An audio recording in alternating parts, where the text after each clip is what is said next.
wish of quantum and obfuscation. We'll start with Prabhanjan. Yeah, thanks, Daniel. So in this workshop, we have seen many interesting applications of obfuscation to classical cryptography. And in this talk, we will see how obfuscation is useful for quantum cryptography. And specifically, we are going to focus on unclonable cryptography, which is a sub-area in quantum cryptography. So before I tell you what unclonable cryptography is all about, let me tell you an important foundational principle in quantum mechanics that underlies the area of unclonable cryptography, which is the no-cloning principle. And the no-cloning principle states that quantum states, which are just quantum analog of binary strings in the classical world, cannot be cloned. So in other words, if you have some quantum state lying somewhere on your quantum computer, and if you want to transfer this state, you want to copy this state onto a different quantum computer, you might be able to successfully be able to transfer the quantum state, but invariably you will end up destroying the original copy. So you can move around a quantum state, but you cannot create multiple copies of the quantum state. So that's precisely what no-cloning principle is all about. And unclonable cryptography is the area of quantum cryptography that uses the no-cloning principle to design cryptographic notions that are impossible to achieve classically. So in other words, this area solves problems that we simply don't know how to solve using purely classical resources. So it's an emerging area, and there have been a lot of interesting works in this area in the past few years. And just to give you a flavor of what this area is all about, let me take a couple of examples. So I'm going to focus on two sort of popular primitives, which are quantum money and copy protection. So let me start by talking about quantum money. So in a quantum money scheme, a digital currency or a banknote is represented as a quantum state in such a way that this quantum state is verifiable. Okay. And there are two sort of verification procedures that you can think of. Either you can think of the state being privately verifiable, in which case if you want to know whether it's a valid banknote or not, the only way to do that is to go to the bank that issued this banknote, and the bank has some secret key that it can use to check if it is a valid banknote or not. And the other one is public verification, where there is a public verification key associated with this banknote in such a way that anyone using this verification key can verify whether a quantum state is valid or not. So looking ahead, privately verifiable quantum money seems much more easier to construct, and publicly verifiable quantum money has been a very important problem for the last few decades. Okay, and in terms of security guarantee, what we want is that if I give you one copy of the banknote, you should not be able to create two or more copies of the banknote. So here you can see that if the banknote was classical, then clearly this security guarantee can never be achieved. But since the banknote here is a quantum state, there is hope that we will not be able to create multiple copies of this banknote. So it's sort of the intuitive security guarantee. By the way, if you have any questions at any point in time, feel free to interrupt me. Okay. And it has some interesting applications to cryptocurrencies, blockchains that I don't fully understand, but if you're interested to know more about them, you can check out these references. That's one primitive. There's another primitive that is sort of popular called as quantum copy protection. So in this primitive, the software, a piece of software is associated with a quantum state in such a way that using this quantum state, you can compute the original software. So this is a functionality preserving compiler that takes as input a piece of code and converts into a quantum state. Right? So using this, you can still compute the original software. Okay? And moreover, you want this sort of informal security guarantee that even if you give me one copy of this software state, you should not be able to create two or more copies of the software state. Right? This is a similar guarantee as what we saw for quantum money. So given one copy, you should not be able to create two or more copies. Okay. As you can imagine, this is very useful for tackling software anti-piracy. For instance, if you have some proprietary software and you're worried that if you sell it to some user and this user will try to sell this software as if it is their own, copy protection sort of prevents this kind of a problem. Okay, so this workshop is about obfuscation, and I need to tell you why obfuscation is useful for unclonable cryptography. So the first reason is the age-old reason that it's useful for computing on encrypted data. Perhaps a more interesting reason is that it's useful for publicly verifying unclonable states. Okay. So I'm going to be talking about the second bullet in a bit more detail. So we'll see how obfuscation can be used to verify unclonable states. And to do that, I'm going to take a specific example of unclonable states, and this type of states are referred to as subspace states. So a subspace state is defined as follows. So you start with a subspace of non-trivial dimension. In other words, the subspace should not have dimension too little or too large. So I'm just going to pick the dimension to be n over 2, where the subspace is a subspace of a vector space of dimension n. And then what I'm going to do is to create a uniform superposition over all the vectors in the subspace. Okay, and this is a subspace state, and this is sort of known to be unclonable. So even if I give you one copy of this Ket A state, you should not be able to create 2 or more copies of this. You have a question? No.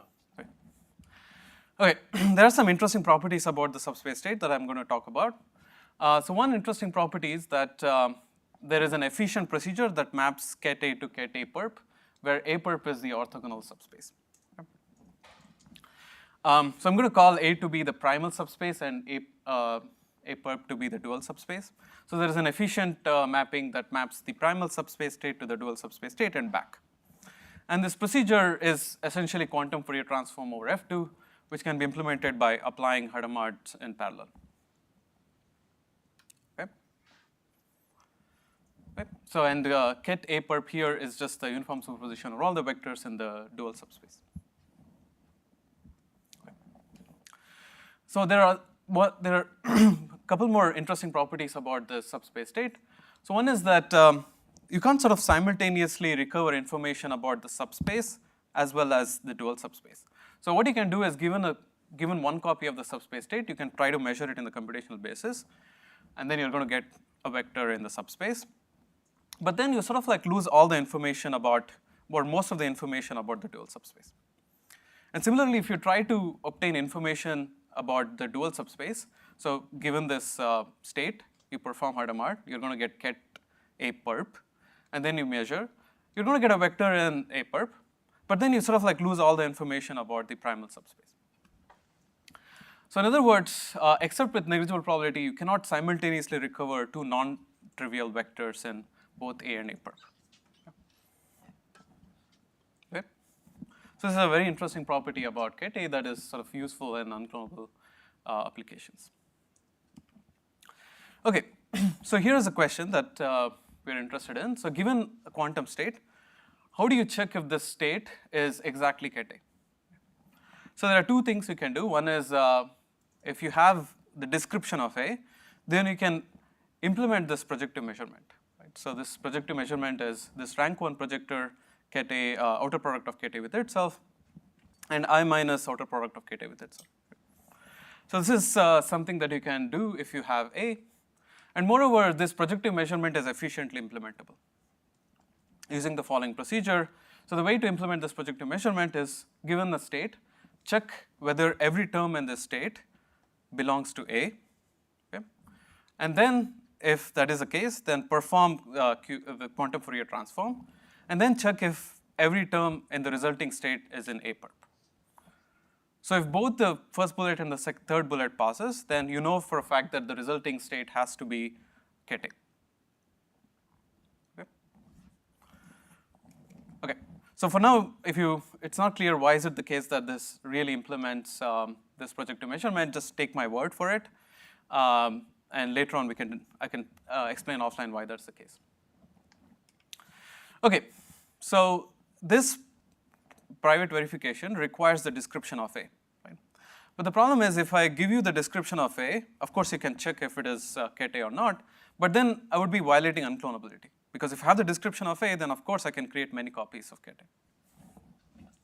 So what do I need to do in order to give you enough information that will let you check if it is of the form Ket A, but at the same time preserving unclonability? right? So these two are the properties that we want to simultaneously satisfy. And the idea is to use obfuscation. Okay? So we'll see how obfuscation is useful here. So this was an idea that was first conceived in Mark's paper. So the idea is to give out the subspace state. In addition, I'm also going to give you two obfuscated programs. So what is the type of obfuscation we use? I'm going to get to this in a second.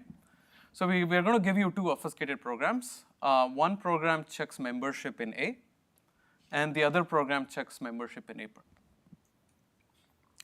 So why is this useful? So what you do is to implement this, this procedure that I was talking about, right? Using the obfuscated programs. So using this obfuscated program, I check if every term is a vector in A, and then I perform QFT, and then I'm going to check if every term is in A perp. Okay, and the type of obfuscation I'm using here is referred to as subspace hiding obfuscation. Okay, so what is this subspace hiding obfuscation? So in terms of syntax, this obfuscation is the same as regular obfuscation. It has an efficient obfuscate algorithm and an evaluation algorithm. And in terms of security, what I want is the following. So I'm going to define the following game between the challenger and the adversary. So the adversary is going to specify a subspace S to the challenger, okay? And then the challenger is going to obfuscate one of two circuits, C0 and C1. C0 tests membership in S, and C1 tests membership in subspace T. So what is this subspace T? T is going to be a random superspace of S. So T is going to contain S, and it's a random subspace. And moreover, the dimension of T will be something like 3n/4. Okay? And then the challenger is going to obfuscate one of these two circuits and gives the obfuscated circuit to the adversary. And the goal of the adversary is to guess which of the two circuits I obfuscated. So note that if the adversary tries to use this obfuscated circuit as a black box, then it can't distinguish. What can it do? Well, it knows the subspace S, so it can evaluate the circuit on a vector in the subspace. But in that case, both C0 and C1 are going to return valid. The other thing it can do is to compute on a vector outside the subspace, but the probability it's going to hit in the space T minus S is going to be negligible, because T minus S is sparse in the entire vector space. So at least a black box attack can be ruled out here, and Mark showed that you can actually achieve this notion using indistinguishability obfuscation and other cryptographic assumptions. Any questions? And one interesting open problem here is to construct subspace hiding obfuscation from weaker primitives. We still don't know how to do that.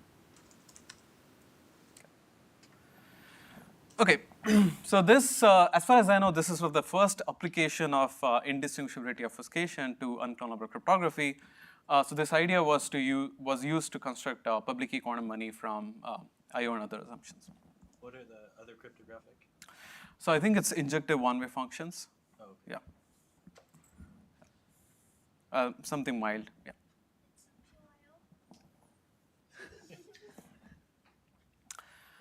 Okay, so how is this subspace hiding obfuscation to show that this is secure? I'm going to give a rough high-level proof sketch. So the first step is to modify these obfuscated programs. So I'm going to change obfuscation of membership in A to membership in T. And similarly, I'm going to change obfuscation of membership in A perp to membership in B perp. So what are T and V subspaces? So T is going to be a superspace of A, okay, of dimension 3n/4, and V is going to be a random subspace of A of dimension n/4. And the reason why you need to do that is because you can't replace B perp with T perp, because if you take A perp is going to contain T perp. So you want to pick a larger subspace that contains A perp. And in order to do that, you actually pick a subspace of A. Okay, so once you do that, the key idea is that T and V sort of hide all the information about A. So they it drowns out the information about A. And then you have an information theoretic statement that you can prove which states that if I give you one copy of ket A, you should not be able to clone it, even if I give you the description of T and V in the clear. Forget about them being obfuscated. Even if I give you, the basis of T and basis of V, we should not be able to clone this state. So that's an information theoretic statement that was shown. Okay? So sort of the high-level proof sketch of this of Mark's public key quantum many. Okay, so I want to sort of briefly discuss the other unclonable cryptographic applications from I/O, and there have been many applications, but I'm only going to list a few of them. Yeah. I should have asked this earlier, but you said that subspace hiding I/O requires less assumptions, or could require less assumptions. Oh, that's an open problem. If to base subspace hiding obfuscation on weaker assumptions. Why do we think this might be possible? I don't know. It's an open problem. Yeah. So can you go back one slide? Yeah. So why didn't you just give the obfuscation of T and B to begin with? Like why, or not even? So that doesn't satisfy correctness. Oh, Yeah. I see. How do you show that this is indistinguishable? I missed it. Oh, this is using subspace hiding obfuscation. Okay, sorry. So subspace hiding obfuscation says that it should not be able to distinguish. Yeah. Got it. And you can get that from I/O. Yeah. If the second line doesn't have correctness, why is it not? Oh, but sorry, I misspoke. So if you give this, if let's say I have the description of T and V perp, right? So then I can actually clone, right? Because these are independent subspaces, so I can create a state that can actually pass both the checks. I thought the next line just exactly said you. Isn't that exactly the same? So Perp, the difference. yeah, perp, yeah, yeah. So it's not correctness, the issue. It's not the correctness. I misspoke. Yeah. So here is the problem of security. Like if I give you T and V perp, let's say I have the description of T and V, then I can for sure be able to clone the state. I'm With so confused. respect to those T and V, but not the original. Yeah, not with respect to the original state. Yeah, exactly. So T and V were the original membership programs.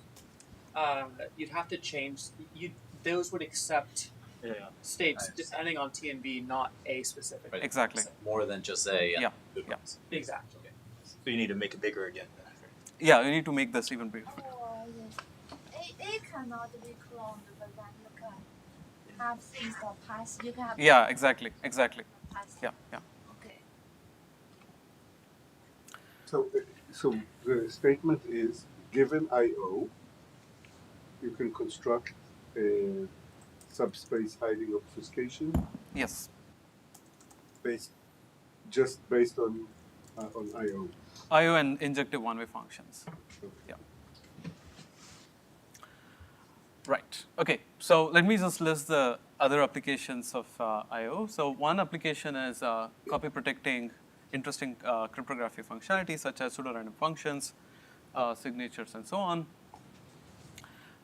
The other application is on software deletion. This is sort of a related primitive to copy protection, where just like copy protection, the software is compiled into a quantum state in such a way that you can lease this quantum state for some amount of time, and after you can think of this quantum state being leased for some trial period, and after the trial period, you want to make sure that the user sort of returns back the state, right?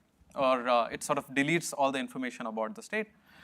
And after the trial period ends, and after the user deletes the state, you want to ensure the security property that the user is not able to compute the software anymore.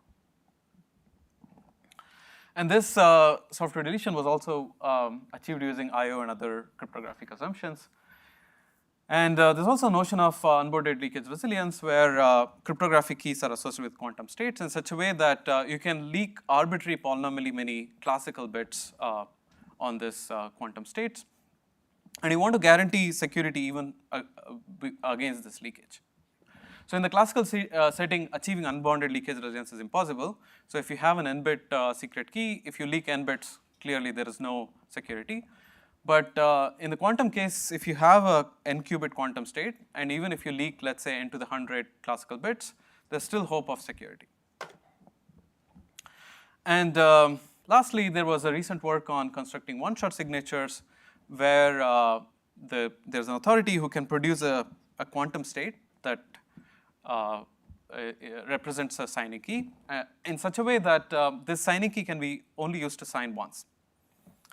And the security property says that even the authority creating this signing key cannot create 2 copies of the signing key with respect to the same verification key. Okay. So there have been other applications, and in the rest of the talk, what I'm going to do is to look at another recent application of I/O and unclonable cryptography, mainly to quantum one-time programs. We'll see a construction and a proof sketch. And then finally, we will explore other notions of obfuscation that were proposed, that were sort of like tailored for designing unclonable crypto primitives. Just one more question. Yeah. If the definitions got better in the copy, I think the first definitions is just I can't create 2 copies, but I could have 1 copy which worked on half the inputs, and Right. it seemed to be open to a lot of problems. The original definition. So the original definition said something like if I give you k copies, it should not be. They're talking about the expected number of copies you can produce. And since then, there have been like game-based definitions where if I give you 1 copy of the state, then you can do whatever you want and split it. And you have the guarantee that both of them cannot simultaneously compute the original software. Cannot simultaneously. Yeah. Would it be possible to satisfy the definition, but one program works on half the inputs and the other half works on the other? So it depends on the challenge distribution. So after you split, you sample an input from some challenge distribution and give it to both the parties. If you sample both of them from uniform distributions, then you're going to catch it with some good probability if it only works on half-half. You see what I'm saying? Yeah, maybe I'll kick it. Sure. But you think it's good now, or? It is sort of like converging. I think there are still some issues with the challenge distribution that you can pick, but it's definitely better than the original Aronsson's definition that you're talking about. Yeah. Right. Okay. So, any more questions? Okay. So let me talk about one-time programs. In one-time programs as well, the software is represented as a quantum state in such a way that using this software state, you can only compute the software on 1 input. Right? So in other words, if you input this string x to this software, then you'll get an output, but invariably you'll end up destroying the software. Okay? And this notion was first conceived in this work of Goldwasser, Kalai, and Rothblum, but they considered hardware-based one-time programs. Here we're interested in designing one-time programs using quantum resources. So these are incomparable models. Okay, why are one-time programs useful? I mean, they're useful for many reasons. So one particular reason is that if you have one-time programs for signing functionalities, then they actually imply public key quantum money. Just to check, the inputs and outputs are classical? Yeah, input and so throughout the talk, I'll only be talking about compiling classical functions. Yeah. Don't they also give the one-shot signatures? They don't give one-shot signatures also imply public key quantum money. That's right. One-shot signatures. One-time programs give one-time signatures. Is there a difference between one-time signatures and one-shot? Yes. So in one-shot, even the authority cannot create 2 copies of the signing state. So here we don't have that requirement. Yeah. So one-shot signatures are a stronger primitive than one-time signatures. Okay, so in a recent work, it was shown that assuming indistinguishability obfuscation, there exists one-time programs for pseudo-random functionalities, and in a follow-up work, we were able to generalize this to any class of constrained functionalities. Okay, I'm going to talk about what constrained functionalities are in a second. Any questions about this theorem statement? Okay. Okay, what are constrained functionalities? I mean, this is something that I don't need to explain to this crowd, but let me recall this nonetheless. There is a class of functionalities, and this class of functionalities is equipped with a constraining algorithm, an efficient constraint algorithm that takes as input a function from this function class and a constraint circuit, and outputs f that is constrained at circuit C. And the correctness guarantee is that for all the inputs satisfying the constraint, FC, the output of FC on X should agree with the output of F on X. So on all the space of inputs that are satisfied with the constraint, FC should compute F.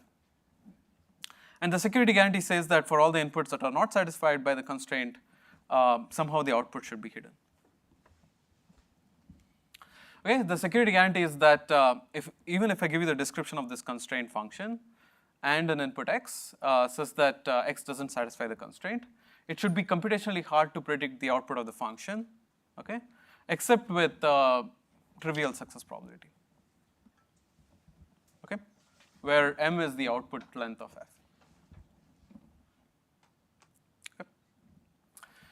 And there have been many examples of constraint functionalities, constraint cryptography functionality studied in the literature in the context of pseudorandom functions, digital signatures, encryption schemes, and so on. I might have missed some examples here, but this is a sort of well-studied notion in cryptography.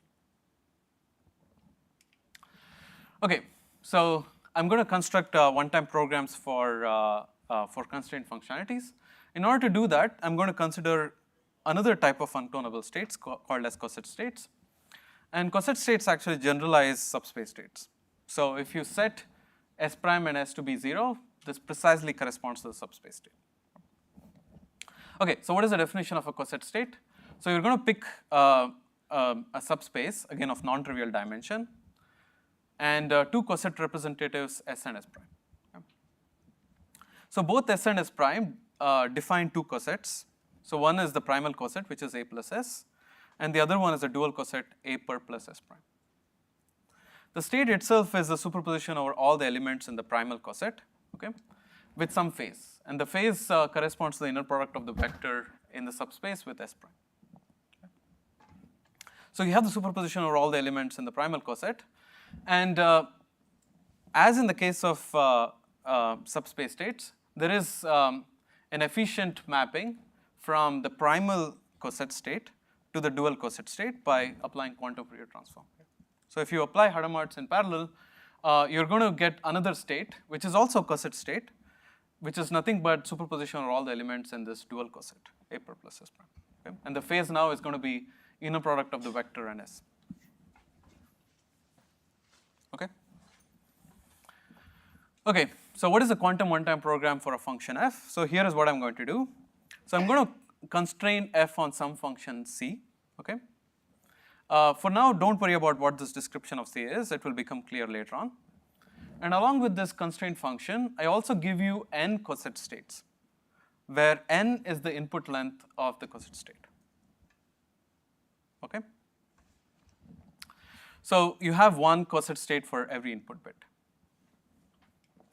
And here is how you're going to evaluate. On input x, you're going to use these coset states to encode x, and then you're going to feed these encodings to fc.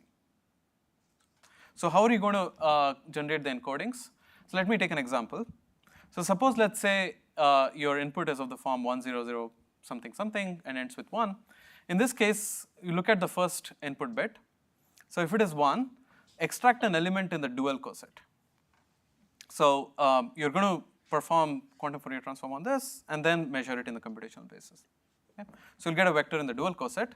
So the red indicates the dual coset and the blue indicates the primal coset. Okay?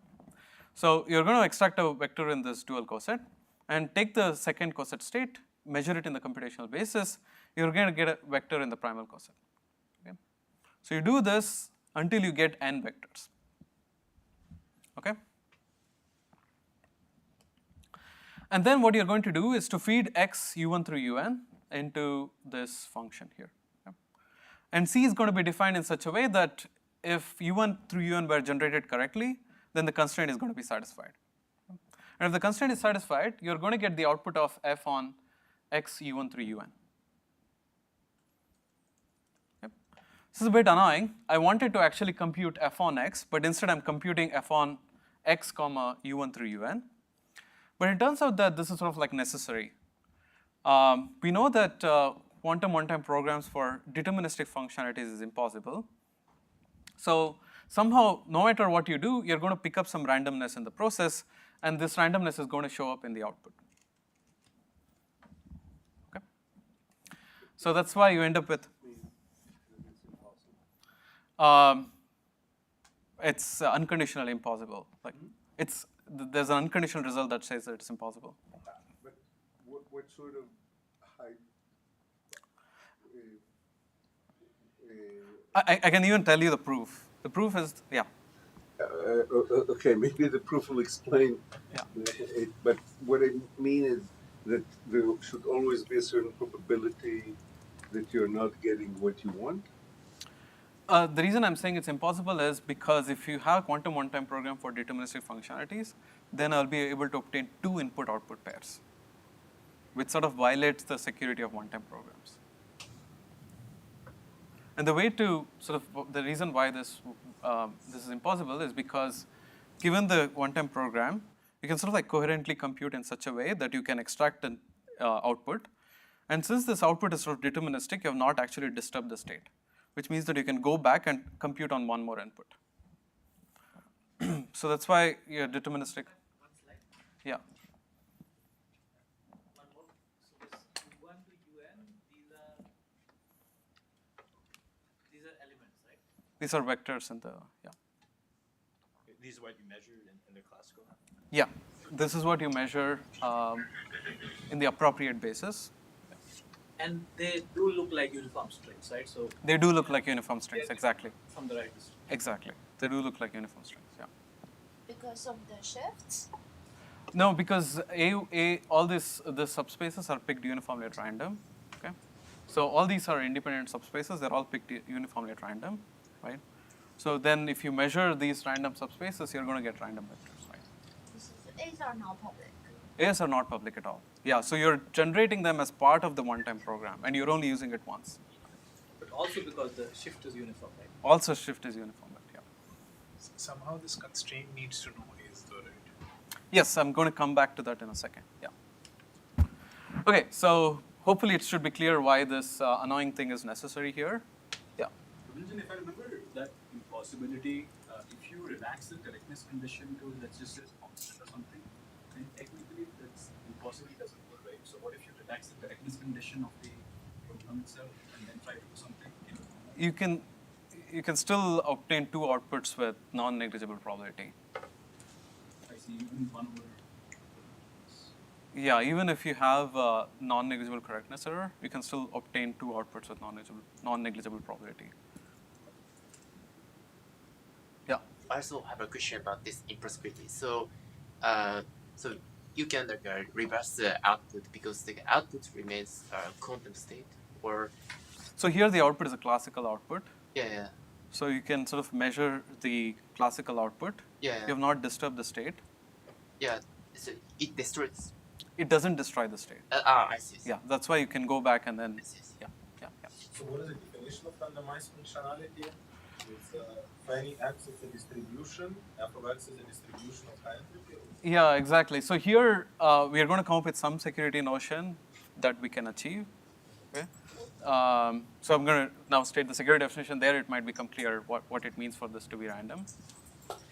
So let me just first sketch the construction and then I'll talk about the security. So the constraint, what is the constraint program here? What the constraint program does is it's going to check if u1 through un were generated correctly. Right? So if xi is 0, it's going to check if ui is in the primal coset. If xi is 1, it's going to check if it is in the dual coset. So it's going to do all these checks.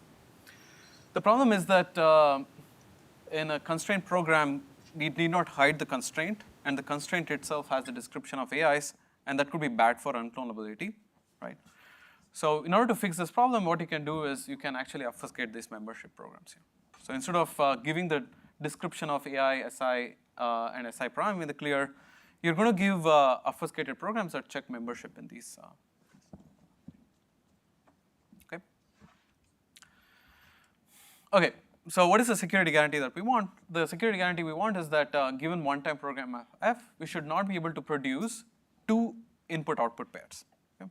Should not be able to produce x1 u1 such that f of x1 u1 equals y1, and x2 u2 and y2 such that f of x2 u2 is y2. And moreover, you also need a distinctness condition that says that x1 u1 should not be the same as, there's a typo here, it should be x1 and x2. So both the inputs here should not be the same. Okay. Okay, so why is this secure? So let's see the proof sketch. Right, so let's say there's an adversary that actually produces two input-output pairs. So we can break it into two cases.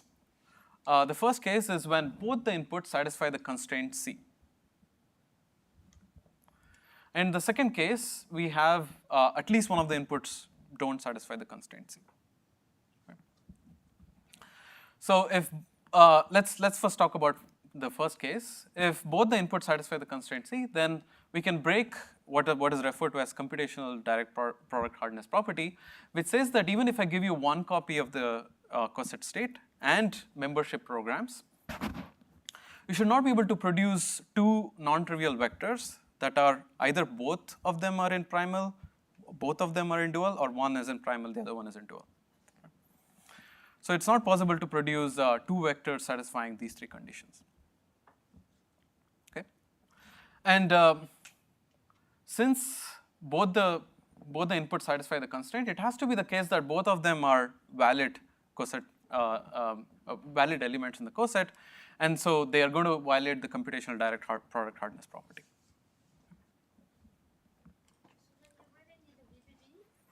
We don't need the obfuscated membership programs will be something like subspace hiding obfuscation of them.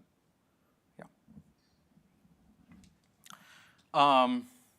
Yeah. So this is proven with respect to I/O actually. So if you give I/O of membership in A plus S and I/O of membership in A plus S prime, these three properties hold.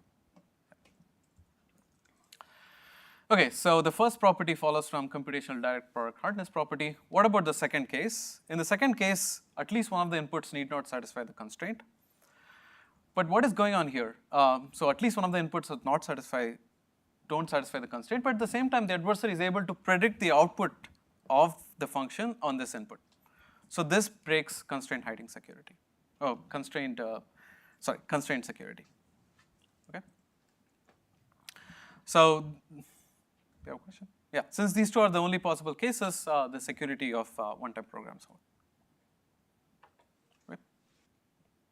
So you can only do one-time program for functions where we know how to constrain. Yeah. It's not an if and only if condition. If as long as the functionalities can be constrained, for sure you can construct one-time programs. But we don't know whether it's a tight characterization or not. But in case 2, do you need the property that adversary shouldn't be able to distinguish between constrained and non-constrained implementations, right? No, there is no. That is sort of like constraint hiding property, which we don't need. So here, the adversary is always given a constraint function. Oh, the adversary is always given. Yeah.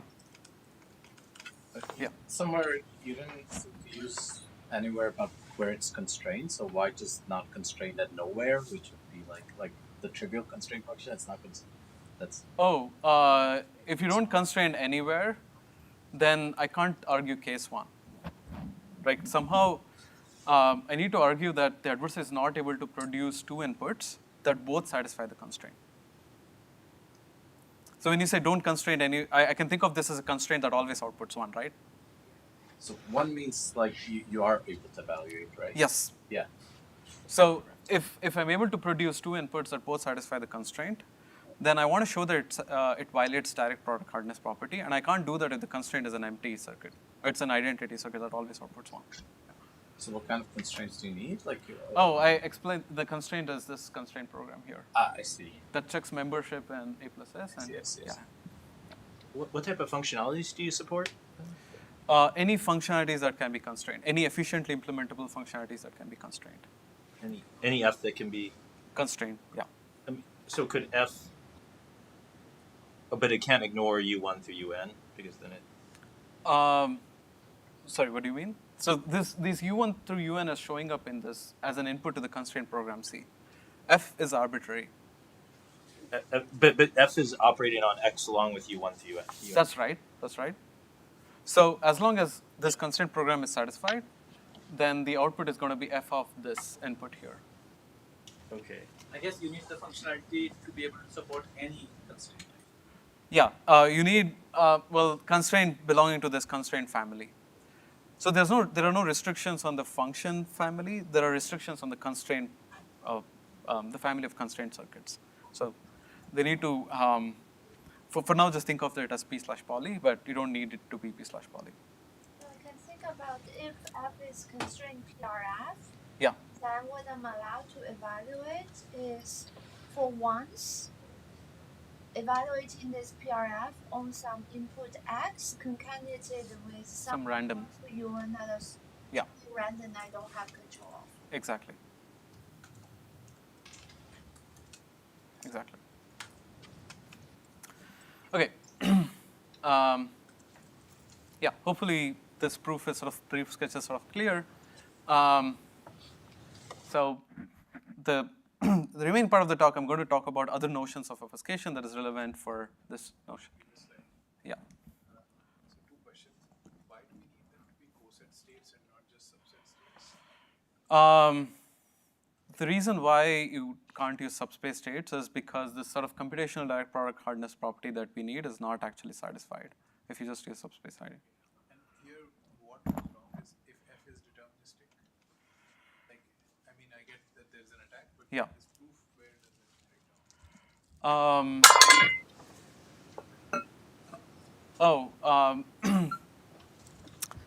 If I mean, the thing is that f itself is deterministic. It's just that we are artificially introducing this randomness into the input. Yeah. What I mean to say is, what if f is something which just ignores you when you do? Then this sort of like case one is violated, right? So what I mean is that it still has the constraint, but as long as the constraint is satisfied, the function is independent of its actual values. I'm not sure how that's going to work. We can talk about it offline. So if you have a constraint circuit, as long as the input satisfies the constraint, then the function is defined in such a way that it's going to operate on the entire input, and it can't actually ignore the part of the input. Sorry, I think he was kind of asking what I was trying to so when you create f, can you create it independent of c pretty much, or do they have to be? So given fc, if you're able to pull out f, then that breaks constraint security, right? We're able to. So I'm only giving you fc. I'm not giving you a So that means I can evaluate f so long as c is. Yeah, is inside this constraint circuit. Okay. Yeah. So in the description of the one-time program, note that I'm actually giving you fc. I'm not giving you f. You don't let me know what. Okay. Yeah, you can't pull out the description of f from it. Okay. Is this clear? So maybe like, is there an interesting, like, this probably gives one-time signatures? Is that the idea? Does it? It does give one-time signatures. Yeah, Yes. kind of also interesting, isn't it? Because like these can be arbitrary programs. You can evaluate some random input. You don't have much choice, right? Like, is there another application that I should think of? I think there's another thing that we have in the paper that I'm not talking about. So something similar can also be done if this satisfies constraint hiding security. And in that case, you can show implication to one-time encryption and one-time max. Yeah. But for encryption and max. Symmetric key scheme. Yeah, so for symmetric key scheme, I'm only giving you one sort of like quantum state that lets you create one ciphertext, and you can't do anything more than that. So there, the randomness sort of like shows up naturally because it's part of the generation encryption process. But in constraint, in this particular case, I don't know of any application so far. Yes. I guess maybe another way of interpreting this result is that you can evaluate the function on any input of your choice, but the randomness is constrained, right? The randomness. Function, you can choose any input, but your hands are tied as to which randomness to choose. Yeah, this randomness has to satisfy the constraint. If you think of the input as x, not you. Yeah. But it's also chosen randomly, or you have no control? The input you have, the input x, you have full control over. You have full control over x. You feed in x, and then the output of the computation is going to be f of x comma something that you have no control over. And you get it only if f of x u was satisfied with constraints. Yes, exactly. Sorry, we'll try one more time. Sure. So imagine like it does satisfy the constraints. Yes. But f is a function where it takes in all this stuff, but it only depends on like for all different u, it would give you the same. I think that's what it means by ignores. So then the constraint hiding security should sort of be violated, right? Because then constraint hiding. Oh, sorry. The constraint security should be violated. But it still matches the constraint. Let's say the U's that you input match the constraint.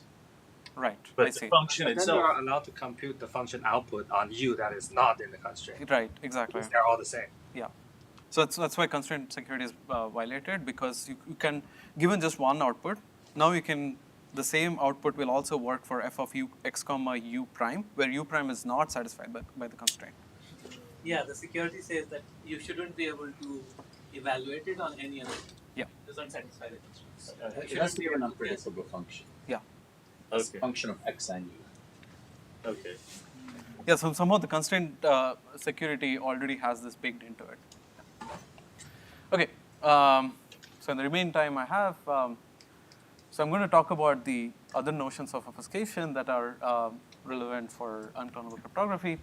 So far what we have seen is that there's this indistinguishability obfuscation and subspace hiding obfuscation, where we can combine it with unclonable states to get many fascinating unclonable cryptographic primitives.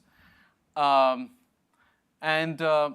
problem is that even with this combination, it turns out that many of the proofs are still complex.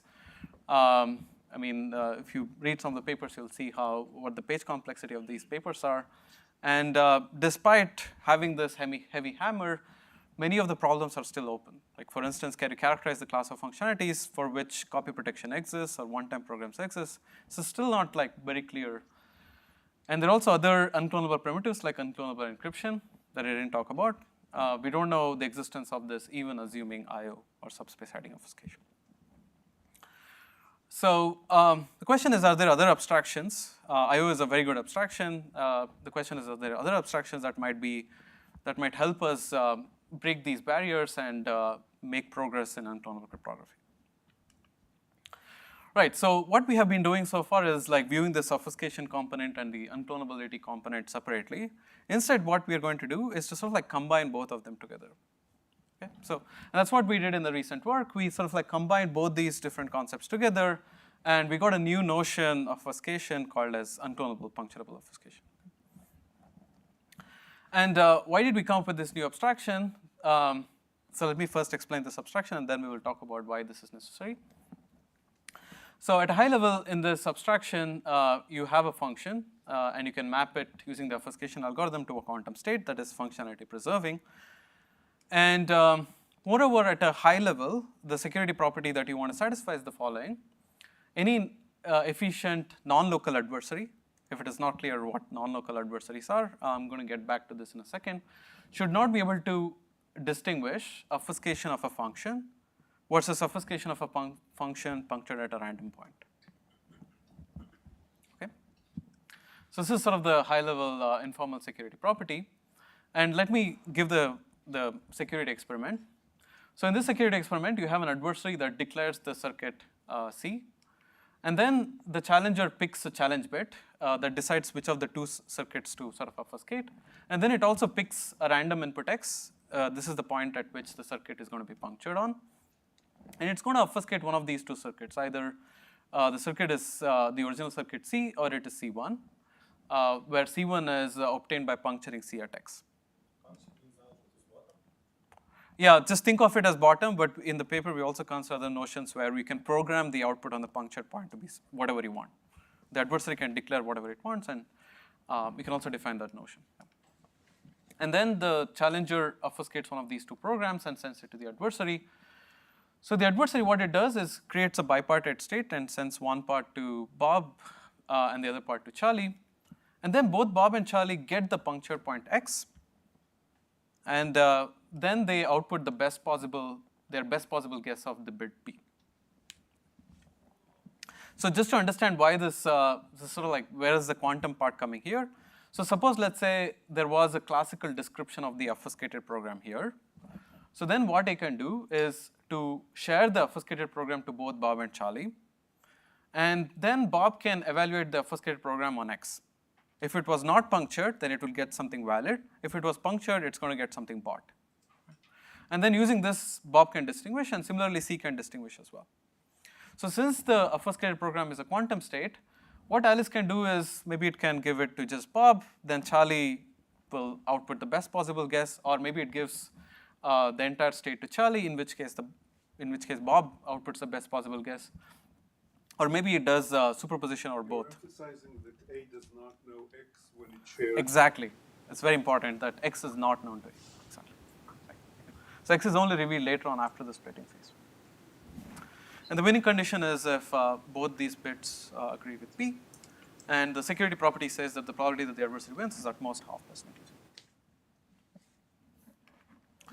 And we show this based on I/O learning with errors and some conjecture. This is sort of a new quantum assumption that I'm not going to get into. Or you can also construct this from quantum state obfuscation and unclonable encryption. And this notion of quantum state obfuscation will be discussed in the next two talks, hopefully. And this primitive I'm not going to talk about. This is another sort of well-known unclonable crypto primitive. Okay, so why did we have this abstraction of UPO? The hope is that using UPO and using purely classical crypto arguments, you can get unclonable crypto. And the hope is that all the quantum part sort of goes into building UPO, right? So this hopefully makes UPO accessible to a wider audience, and they can sort of build their favorite unclonable crypto application using UPO. How much time do I have? 10 minutes. 10 minutes, okay. So hopefully in the remaining time, I'll give you sort of a high-level intuition as to how to get unclonable crypto from UPO using purely probabilistic arguments. And it turns out that UPO is very useful. You can use it to build public key quantum money, but the proof of this is like literally one page, or maybe 1.5 pages. Unclonable encryption, again, with very simple proofs. And you can also get copy protection for interesting class of functionalities. Okay, so I'm going to mainly talk about copy protection for the rest of the talk. So before I tell you how UPO is useful for copy protecting functionalities, let me sort of give you the landscape. So what do we know about copy protecting functionalities? We know that for learnable functionalities, it's sort of like clearly impossible. But for unlearnable functionalities, there are some contrived classes of functionalities for which it's impossible. And there are some interesting cryptographic functionalities for which we know how to build from I/O. And just to sort of highlight the power of obfuscation in this area, I just want to say that even the negative result was conceived using lockable or compute and compare obfuscation. And the positive results were conceived using, the blue positive results were conceived using obfuscation, and the green positive results were conceived using these new novel variants of obfuscation, like unclonable puncturable obfuscation, for instance. So obfuscation has been very powerful in sort of like defining or characterizing the class of functionalities that can be copy protected and that cannot be copy protected. Okay, so I told you what copy protection was at a high level, but I didn't give you like a formal definition. So here's the formal definition. In the security experiment of copy protection, you have a challenger that picks a circuit uniformly at random and then outputs the copy protected state and sends it to Alice. Alice splits the state and sends it to Bob and Charlie, and then sort of like both Bob and Charlie need to guess the output on some random input. Okay.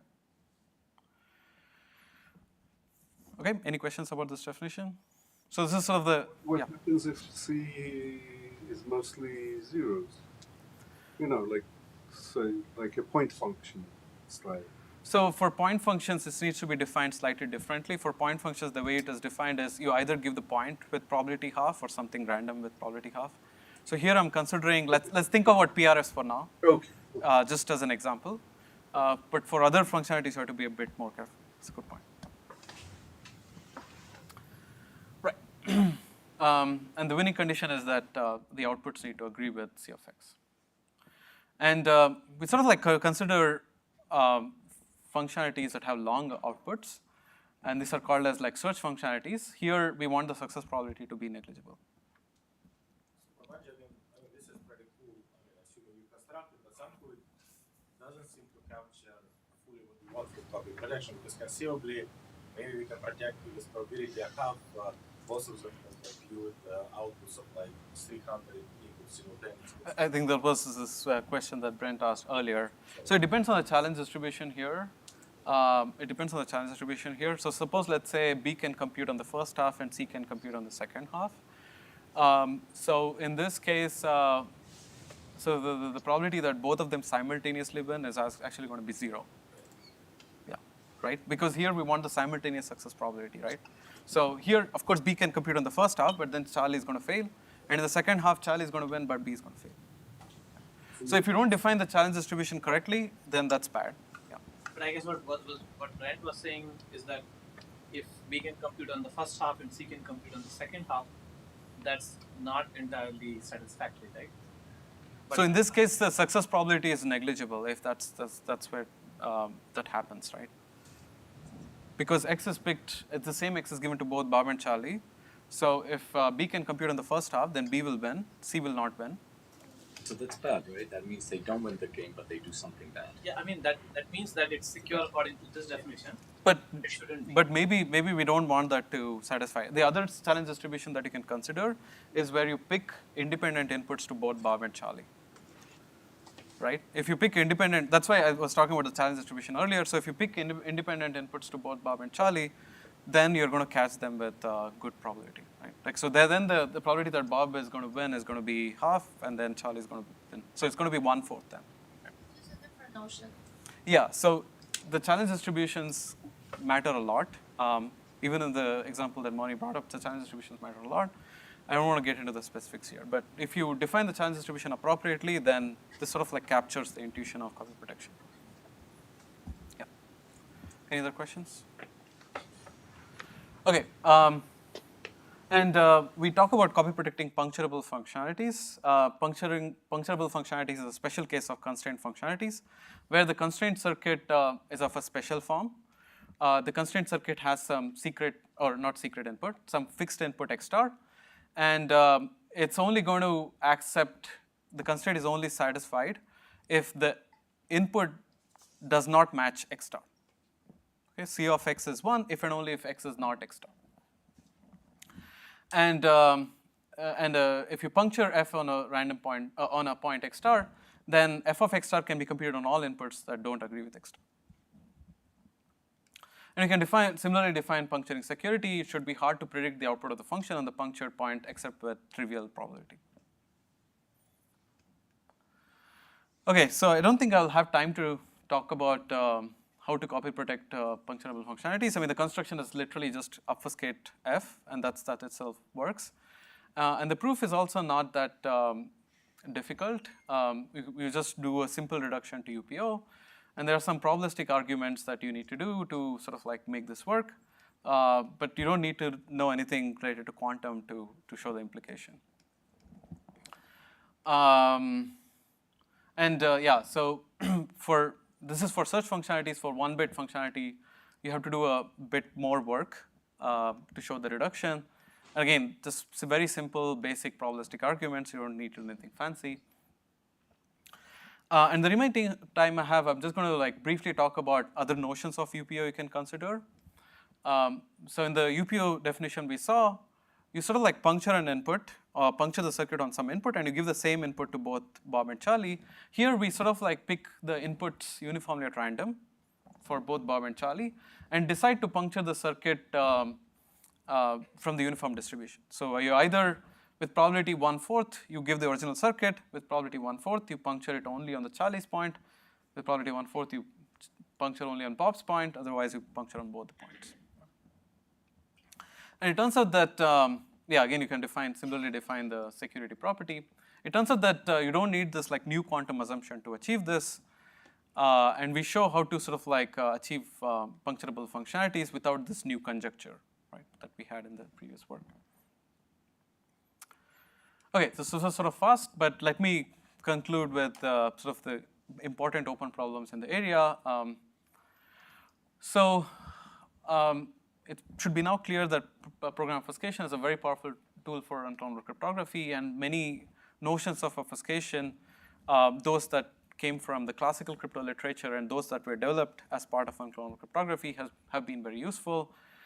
the question is, are there other notions of obfuscation that you can consider, and what are the relationship between these different notions? So it's also something to investigate. And another question is like, do weaker forms of obfuscation suffice? There's a negative result that shows that using evasive obfuscation, for instance, you cannot build public key quantum money. Are there other primitives for which evasive function is useless, right? So we don't know whether we need the full power of I/O or like weaker notions of obfuscation suffice. The other question is like, for which primitives? Clear that we need. Sorry? Obfuscation, something like obfuscation for quantum money. Yeah, so this is the next question. So are there primitives where we can avoid obfuscation altogether? And for public key quantum money, there has been a recent work where Mark has constructed this from group actions. And another recent work, we were able to construct one-time programs for PRFs from LWE. The previous work required indistinguishability obfuscation. So there have been a few examples where you have been able to weaken the notion of indistinguishability obfuscation, but it would be good to explore other avenues where this is possible. Okay. And another sort of interesting thing that And can you give like a one-line teaser for how the LWE one-time program thing works? It's using like instead of like you use a privately constrained PRFs that can be built from LWE. So instead of using obfuscation to hide the membership oracle, use the private constraining to hide the membership oracle. Yeah. So I think you said the one-time programs imply public key quantum money. Do you get public key quantum money from LWE with this as well? No. So one-time programs for like publicly verifiable functionalities imply public key quantum money. PRFs is not. Yeah. I said this was a result in their paper. Only for publicly verifiable functionalities at home. So another interesting sort of like phenomenon I observed in Unclonable Crypto is that this sort of puncturing security and constraint security were developed in many I/O applications in classical cryptography, and somehow they sort of show up in characterizing the class of functionalities that can be copy protected and for which one-time programs exist. So for instance, we now know that if a class of functionality satisfies puncturing security, then they can be copy protected. And if a class of functionality satisfies constraint security, then there exists one-time programs for it. Sort of like I don't have a good intuition of why this is true, and if you have better intuition, I'm happy to talk about it. I find these implications to be very interesting. So there are sort of other characterizations that you can think of, right? So that would also be interesting to explore. Okay, with that I conclude.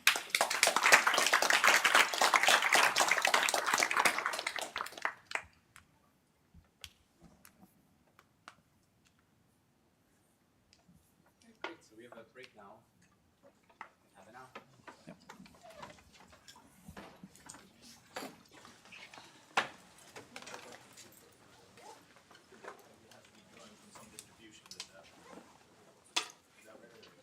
Well, Yeah. I'm blank out on the first question. Just choose. On this question about